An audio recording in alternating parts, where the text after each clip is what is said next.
Hello everybody, welcome back to my channel. My name is Samiksha and I make videos on academic and career related topics. आज video बाहर बन रही है क्योंकि 2 हफ्ते बाद धूप निकली है. It makes sense to sit outside and take some sun. आज के वीडियो में I am going to talk to you about a topic that I know many of you are curious about and it will also be informative for you if you are considering to apply for the winter semester 2025 intake in Germany.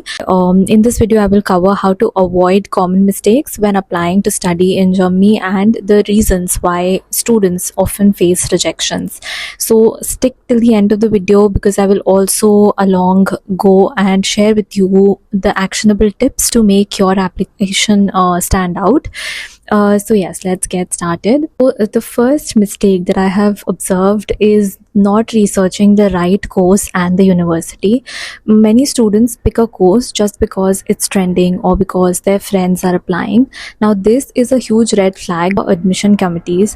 क्या होता है कि आजकल students सिर्फ देखते हैं कि ये ट्रेंडिंग कोर्स है या फिर यहाँ मेरे फ्रेंड्स अप्लाई कर रहे तो मैं कर देती हूँ. इसमें होता ये है कि students get rejected because the course doesn't match the students academic background or career goals.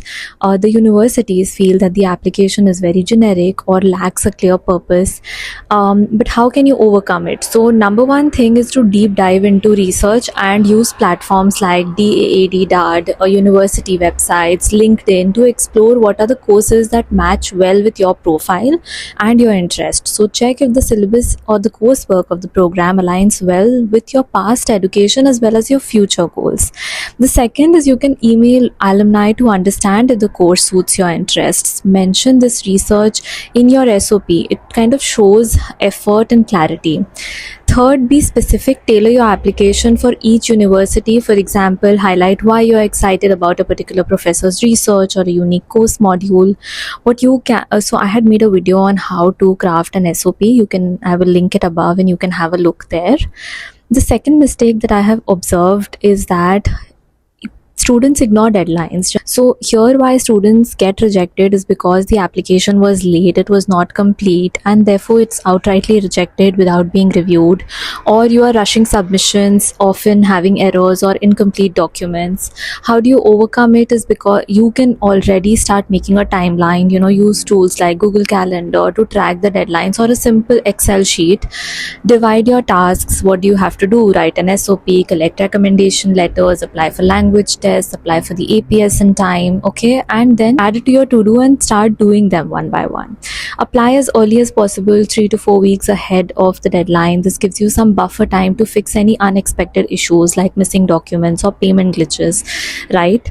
Double check all the requirements. So the universities often have specific requirements, like sometimes they require notarized documents. Missing these could lead to an automatic rejection.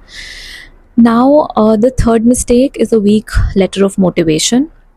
Maybe your background is slightly different, or you are missing some courses that were required for application to this master program. Writing a weak statement of purpose or a letter of motivation can further impact your admission. This is your story, so it needs to be compelling, it needs to be unique, why you want to do this course, why you think it interests you, and how it most importantly aligns with what you want to do in the future, right?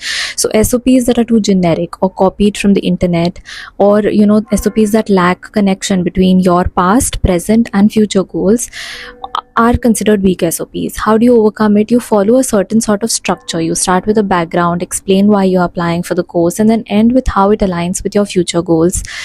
Add a personal touch. So what you can do is you can share a specific moment or an achievement that inspired your career choice. For example, if you are applying for computer science, then you can mention a certain project that you did during your bachelor's or during your studies or during your internship that sparked your interest to further pursue a master in this particular direction.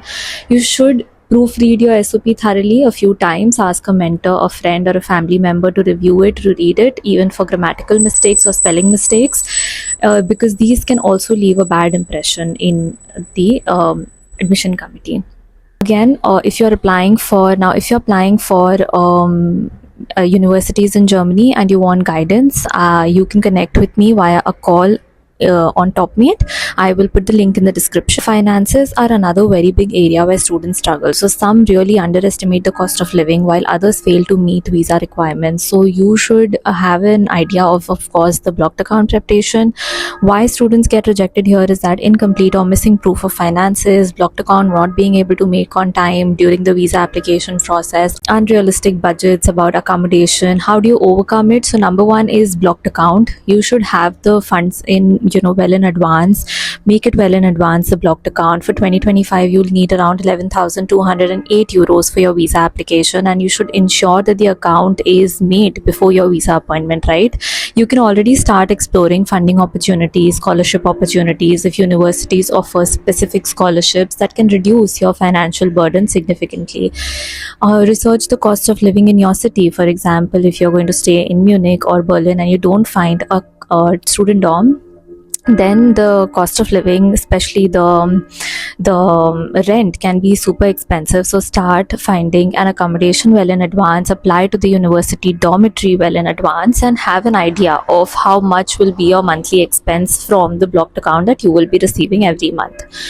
Lastly, not learning basic German is a mistake many English speaking students make. And even if your course is in English, German is really essential for everyday life and part-time jobs, and also eventually for you to be able to find a job, right? So try to already start learning German. I would suggest A1 A2 level to before coming to Germany is a good level to come with.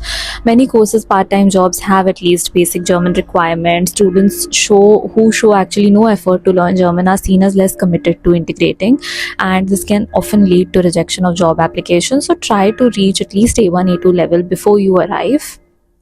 Also to integrate a little bit well.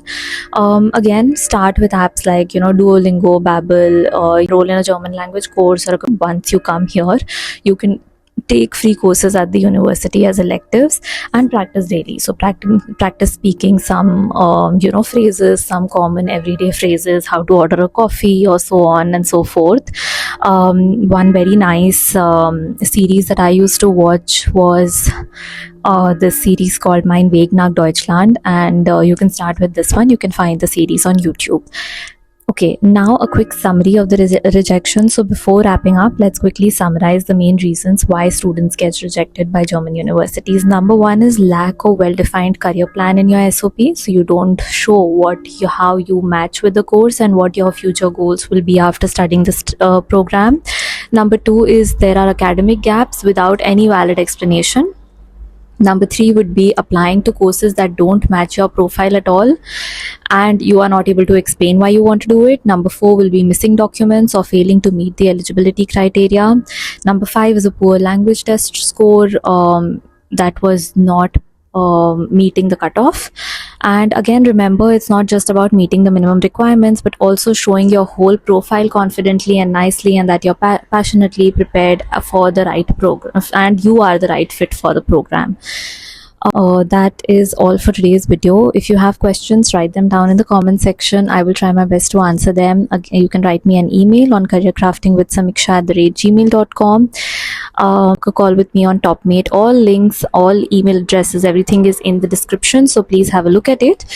I will see you in my next video. Don't forget to like, share and subscribe if you found this video informative. And any topics that you would like me to address in my channel, please also write them down in the comment section. I read them. I try to make topics on what my audience wants to know. So feel free to do that. I will see you in my next video. Bye and take care.